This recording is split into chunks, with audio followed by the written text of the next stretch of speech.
Today, we're going to talk about something every single entrepreneur, every creator, every person who's ever tried to build something knows deep in their bones: fear. But what if we've been looking at it all wrong?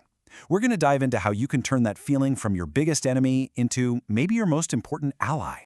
So let me just ask you this straight up.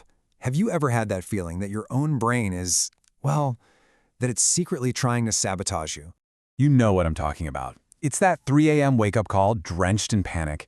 It's that voice of self-doubt that gets really loud right before you have to do something important. It's when a tiny little problem suddenly feels like a complete catastrophe. If any of that sounds familiar, yeah, you are definitely not alone. Okay, so let's give this thing a name. People often call it our inner saboteur. And it's more than just being cautious, right? This is the voice in your head that doesn't just whisper, it screams danger. It's that part of you that zooms in on every possible thing that could go wrong, right at the exact moment you need to be brave.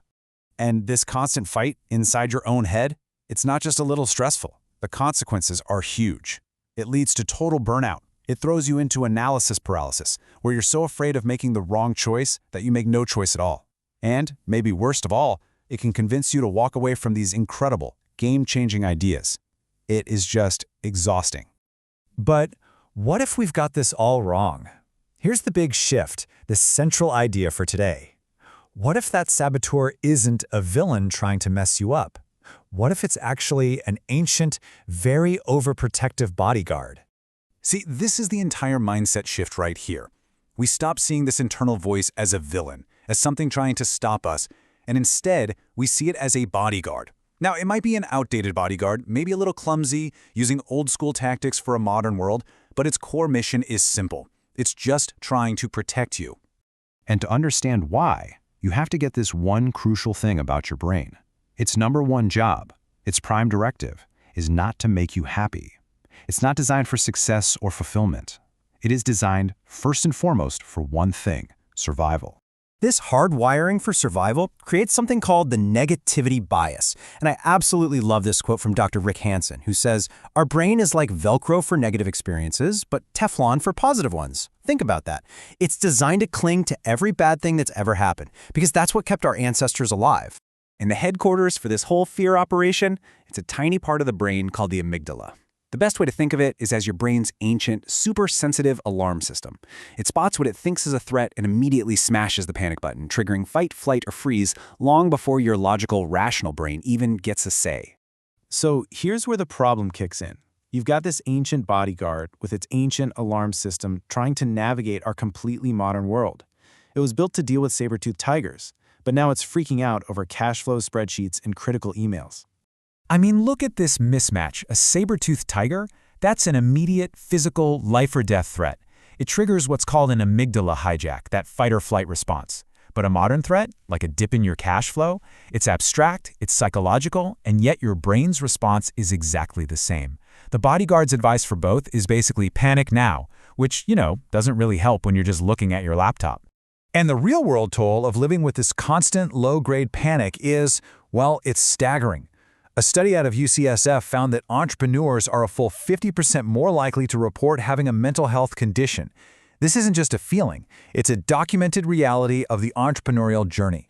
So this is the great paradox. This is where your bodyguard's good intentions completely backfire. The very system that was designed to protect you, to keep you safe, ends up being the very thing that paralyzes you. You can see the clash right here. The default survival mindset is all about one thing: avoid risk no matter what. Stay safe, stay hidden. But the entrepreneurial mindset, it requires the exact opposite. It's all about embracing smart, calculated risk. These two mindsets are in a constant tug of war. And this conflict, it shows up in ways we all know too well. Ever experienced analysis paralysis? Well, that's just your bodyguard screaming, "Don't launch it. It's not perfect. It's not safe." What about imposter syndrome? That's the bodyguard whispering, "Hey, don't get too successful or visible. The tribe might see you as a fraud and kick you out." It's all just protection gone wrong. Okay, but here is the most important part, and it's fantastic news. We are not slaves to this ancient programming. Our brains have this incredible ability called neuroplasticity, which is just a fancy way of saying we can rewire them. We can actually retrain our bodyguard. We can promote it from a panicky guard to a wise strategic advisor. If you want a masterclass in this, just look at Sarah Bleakley, the founder of Spanx. Growing up, her dad would ask this question at the dinner table every week. Think about that. That simple question completely changed her relationship with failure. It taught her that failure wasn't the opposite of success, it was proof that she was out there trying. And the result of that simple mindset shift? A company she built by pushing through fear and hundreds of rejections, which was eventually valued at $1.2 billion. Now that's the power of retraining your brain. So how do you do it? Okay, technique number 1 is called cognitive reframing. It's a 3-step process. First, you just have to notice and identify the scary story your bodyguard is telling you. Step 2, you challenge it. You ask yourself, is this story 100% true? What's another way to look at this? And finally, you actively create a new, better, more empowering story to focus on. Another amazing tool made famous by Tim Ferriss is fear setting. See, your bodyguard panics the most when a fear is vague and undefined. So this technique is all about dragging that fear out into the light. You define, in excruciating detail, the absolute worst-case scenario. Then, you brainstorm ways you could prevent that from happening. And finally, you plan out how you would repair things if the worst actually happened. And just like that, the monster under the bed becomes a manageable problem with a plan. Okay, let's wrap this all up. When you start to understand this system, you can stop fighting with yourself. You can actually turn that feeling of fear into a trusted partner, into a strategic ally. And if you take away only one thing from our time together today, please let it be this. That gut-wrenching feeling of fear and anxiety is not a flaw in your character. It is not a sign that you're weak. It is a feature of the incredible survival hardware you've inherited. It means the system is working exactly as designed. And that's why true courage has nothing to do with being fearless. That's a myth. Real courage is feeling that fear, listening to your bodyguard's warning, maybe even saying, "Thanks for the heads up," and then taking that bold step forward anyway. So I'm just going to leave you with this one last question to chew on.